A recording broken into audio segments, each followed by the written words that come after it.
himala ng pagtatanim. Pwede naman.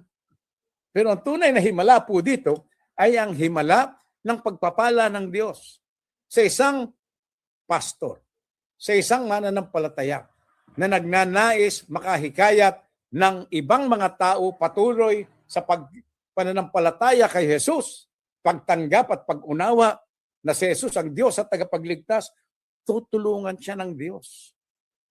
And that is the miracle here.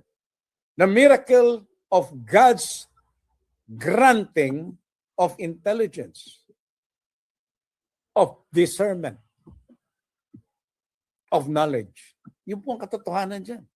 Yun ang tunay na himala. Yung pagtatanim, simple lang. Kahit sino pwedeng magtanim.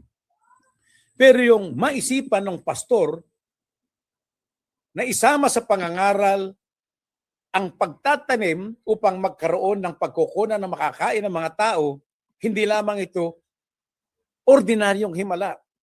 Ito ay himala ng karunungang dulot ng Diyos